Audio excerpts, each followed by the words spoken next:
O my god, you look beautiful. এই কি হয়েছে, কি হয়েছে? আশ্চর্য, চেহারাটা এরকম করে রেখেছিস কেন? তুই কি কোনো কারণে আমার উপর রাগ করে আছিস? রাগ করবো কেন? তোমার থেকেই আমার চেহারাটা এরকম, দেখলেই মনে হয় রাগ করে থাকি। এই তুই কি তোকে চেনাচ্ছিস আমাকে? আমি তোকে খুব ভালো করেই জানি। সমস্যা কি বল? সমস্যা কি তুই বুঝিস না? কথা নেই বার্তা নেই, হুট করে আমাকে ফোন দিয়ে বল আমি করে ফেলছি। জুই শুনছো? কেন কেন তোর বিয়ে করতে হবে? তুই মাত্র 2 দিন হলো পড়াশোনা শেষ করে একটা ভালো চাকরি করছে, ক্যারিয়ার করবি, এস্টাবলিশ হবি, তা না বিয়ে করার। কানের কাছে চিৎকার করছে। এই কথা তো তোর মুখে শোভা পায় না। এই কথা যদি পাত্রীর মা বলতো তাহলে একটা পাত্রী মা আমাকে কিছুই বলেনি। কে বলতে পারতো যে তুমি যে আমার মেয়েকে বিয়ে করো তুমি, তখন আমি বলবো আমি বেকার। তারপর সে আবার আমাকে জিজ্ঞেস করতো যে তুমি আমার মেয়েকে খাওয়াবে কি? আমি যা খাই তাই খাবে। তারপর সে যদি আরো রাগান্বিত অবস্থায় আমাকে জিজ্ঞেস করতো আমার মেয়েকে কি তুমি সুখী রাখতে পারবে? তখন আমি বলতাম এই প্রশ্নটা আপনি আমাকে না মেয়েকে প্রশ্ন করুন, এ কি আমাকে সুখী রাখতে পারবে কি না। আজবের কি আছে? বিয়ের যত অ্যারেঞ্জমেন্ট হ্যারাসমেন্ট সব তো আমাকে পোহাতে নিচ্ছিস কেন? You're a guest, you're a very special guest, no offence. Dhaka থেকে সুনামগঞ্জ পর্যন্ত আসছিস আমার বিয়ে খাওয়ার জন্য, চলে যাবি ব্যাস। না মানে সাথে সাথে যেতে হবে না, মানে একদিন পর গেলেও হবে। একদিন পরে চলে যা। একদিন বলতে আমি চলে যাবো বোকা, হানিমুনে যাবো না? হানিমুন? হ্যাঁ, হানিমুনের ডেটও ফিক্স করে ফেলছি। প্লেসও তো ফিক্স করে ফেলেছি, মলদ্বীপ যাচ্ছি আমরা। এত তাড়া না তোর সয় না, তাই না? তুই মন খারাপ করছিস কেন?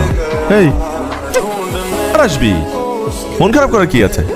হানিমুনের পর? হ্যাঁ না, 2 বছর পর আমাদের বাচ্চা হবে না? বাচ্চারা কি দাওয়াত দিব? তোর কি মনে হয় আমি তোর সাথে ফ্রেন্ডশিপ করেছি, পরপর তোর দাওয়াত খাওয়ার জন্য গেলাম? তুই এখানে থাক, তার আগে আমি তোকে অভিশাপ দিয়ে গেলাম। তোর তোর বিয়ের মধ্যে কিছু তোর বিয়েতে যেন খাবারের শর্টেজ পড়ে। খাবার খেতে আসবে প্রত্যেকে যেন তোকে একটা লোক ছোট লোক বলে গালি দেয়। ছোট লোকের বিয়ে খেতে আসছি, ছোট লোক কোথাকার, ছোট লোক একটা। আরে এত সহজ, এত সহজে আমি তোকে চলে যেতে তুই আমার সব।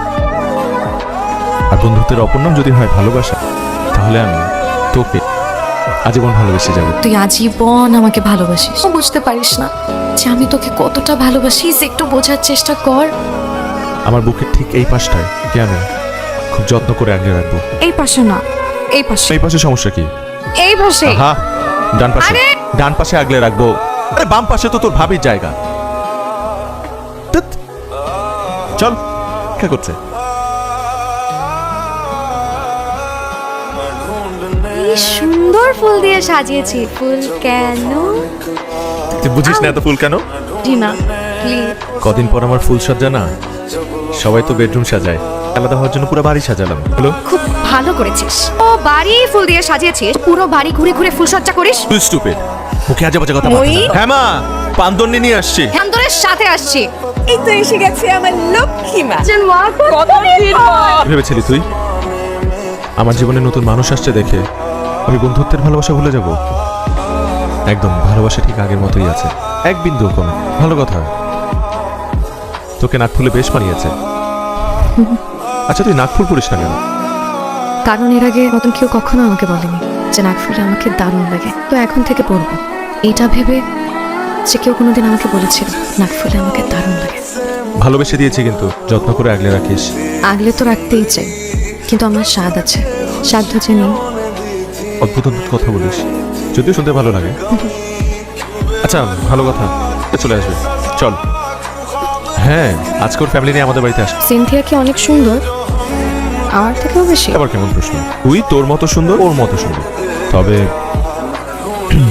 তবে হ্যাঁ, হাসলে ওকে খুব মিষ্টি লাগে। আমাকে লাগে না? বোকা, সে তোকেও মিষ্টি লাগে। कितना प्यार कर दी लब दी फिरेंगी जे फरार हो गया।